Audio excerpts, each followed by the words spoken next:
On vous emmène au théâtre de poche maintenant, à la rencontre d'un homme prêt à tout. On va changer tout à fait de registre. Un homme prêt à tout pour obtenir ce qu'il veut, même l'innommable. On fait sa connaissance dans l'abattage rituel de Georges Mastromas. Il a les traits de Johan Blanc. Voyez plutôt.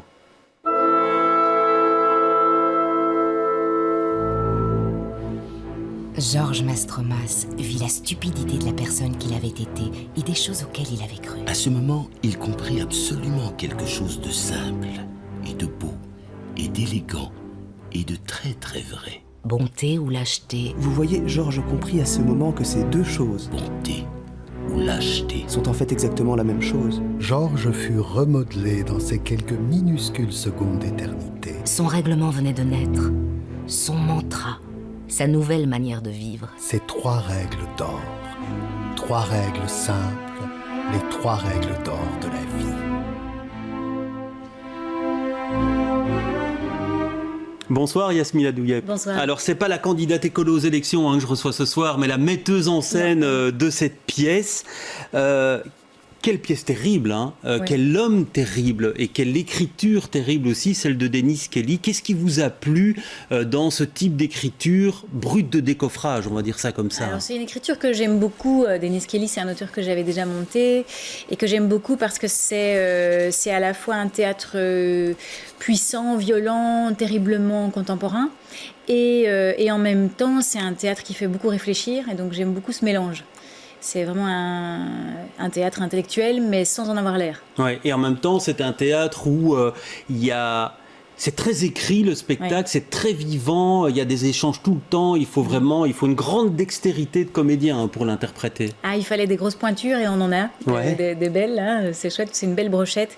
Et effectivement, c'était un des points très importants, c'est qu'il fallait qu'ils aient une grande dextérité technique, parce que la plupart doivent être membres d'un chœur, et ils partagent parfois des phrases qui sont dites à 5 personnes, comme ça, c'est assez virtuose. Oui, effectivement, on les voit là. Alors vous avez choisi de les présenter en scientifique, on va dire ça comme ça, qui jettent un regard sur ce personnage, qui présentent et qui analysent au fil du temps. C'est un peu comme un groupe de scénaristes scientifico-sadiques qui font une expérience fictionnelle avec un personnage qu'ils inventent et auquel ils font vivre toutes sortes de situations pour tester un peu sa capacité à réagir par rapport au bien et au mal. Ouais. Alors bon, c'est un peu, au départ, ce garçon est plutôt bon, il fait le bien, etc. Puis il voit que ça ne sert à rien et on a l'impression que c'est presque une métaphore, que l'homme est bon mais la société le corrompt.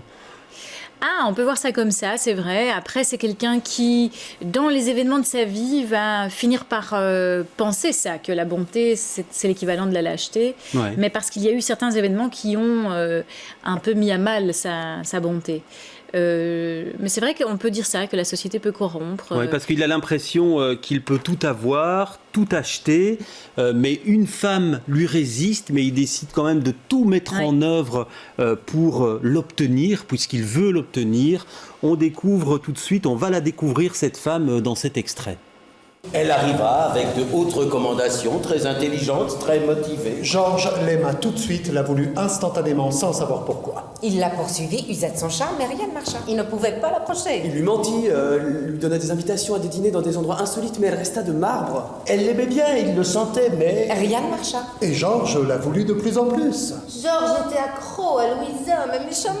Vous vous souvenez quand on vous a dit que Tania était l'amour de sa vie? Vous vous souvenez qu'on vous l'a dit? Oui, ce n'était pas totalement vrai. C'était un mensonge, c'était Louisa. Et Georges ne pouvait pas la voir. Georges décida que la seule chose à faire, c'était d'abandonner, de battre en retraite. De la traiter comme un collègue ou un ami. Mais Georges ne ressentit pas l'abandon qu'il attendait. Voilà, là on a compris effectivement la dextérité que ça nécessite. Et puis on va voir le dispositif scénique. Vous avez choisi quelque chose de très simple pour figurer un décor. C'est un décor mouvant comme ça qui bouge au fil du temps pour créer des espaces. Ce sont des lamelles en plastique parce qu'on avait envie de travailler sur les transparences et sur le faux semblant et donc sur des faux murs, mais aussi sur la petite référence à la chambre froide et à l'expérience scientifique. Donc on on est un peu dans un lieu comme un vivarium.